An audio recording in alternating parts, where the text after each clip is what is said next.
Ayoko eh! At heto na naman nga pala tayo, syempre, diba? Wapin, at yun na naman nga, tamang luto nga lang pala tayo ng barbecue. Yan, tingnan mo naman. Diba? Wapin.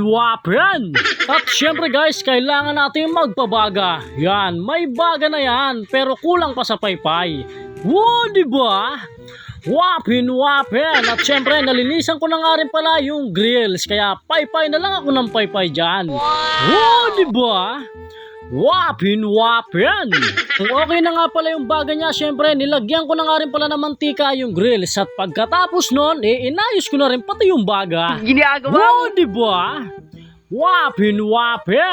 Dahil okay na ang lahat, tsaka mo na isasalang. Tingnan mo naman, mas malaki pa sa paborito mong inasal. Hush!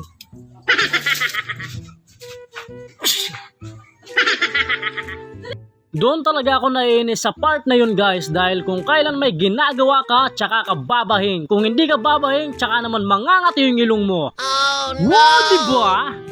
Wapin, hindi ba nakakainis yun? At syempre guys, dahil nakasalang na yung ating barbecue chicken, yan, kailangan nating alagaan sa pagbaliktad dyan para hindi siya makremate syempre. What? Diba? Wapin. At saka kung nga rin pala kinaskas yung pinagmarinate ng manok, dagdag pampalasa pa yan. At syempre, napa-extra nga pala si darling ko, yan, nahiya pa siya. Pang honeymoon nga yata yung suot niya na yan. Diba? Wapin hanggang sa kinaskas ko na ng kinaskas yan para maging malasang-malasa yung barbecue chicken natin. Diba? Wapin at saka kung nga pala kinain yung napulot kong mangga yan dahil sayang naman. Patapos na rin kasi yung season ng mangga natin kaya papaubos na yung bunga nila. Diba? Wapin at ito na nga pala yung ating barbecue chicken. Yan, panalong panalo. Mas malaki pa yan sa paborito mong ginasal. Diba? Wapin. Tingnan mo naman. Kulay pa lang, ulam na. Kailangan mo nga lang talagang bantayan sa pagbali-baliktad dahil kapag napabayaan, masusunog yung favorite part mo dyan, yung balat syempre. Diba?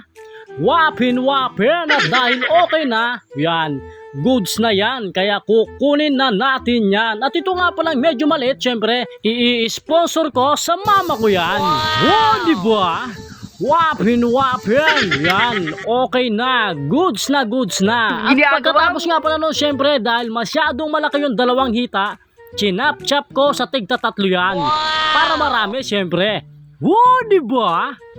Wapin, yan, kita mo naman. At syempre guys, dahil all goods na ang lahat, mukbangan na to. Diba? Wapin, talagang panalo. At syempre guys, hanggang dito na lang. Wapin.